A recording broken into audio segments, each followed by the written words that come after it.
Le Seigneur soit avec vous.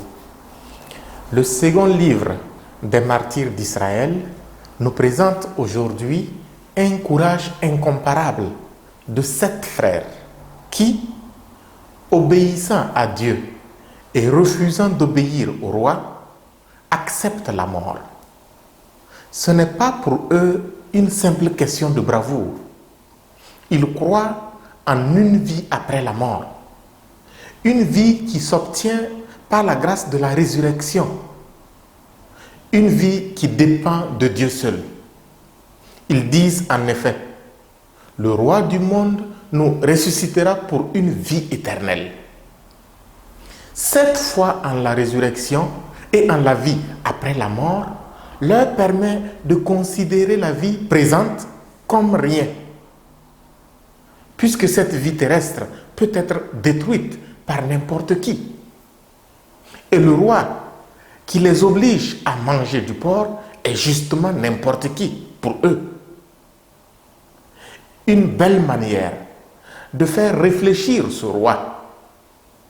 Tu es riche, tu es fort, tu commandes, mais cela s'arrête là, ici-bas. Et tu rendras un jour compte, non seulement de ta richesse et de ton pouvoir, mais aussi de la sueur et du sang des hommes qui tachent tes mains et ta vie. Après avoir tué le tout dernier des 7 frères, le roi se rendra compte que son pouvoir est bien limité. Et la peur d'une vie après la mort surgira au plus profond de ses entrailles. Dans l'Évangile, nous observons des Sadducéens s'approcher de Jésus. Eux, ils ne croient qu'aux 5 premiers livres de la Torah. Ce sont des gens influents, religieusement et politiquement, et ils sont suffisamment riches. Ils considèrent donc tous ces avantages comme nécessaires. Pour cela, ils n'osent pas penser à une vie après la mort, dans laquelle situation ils perdraient tout cela. Et pour se donner raison, ils empruntent une histoire semblable à celle de Sarah dans le livre de Tobie, qui avait perdu successivement 7 maris. Eux qui pourtant ne croyaient pas aux autres écrits en dehors du Pentateuque. Mais Jésus est imperturbable.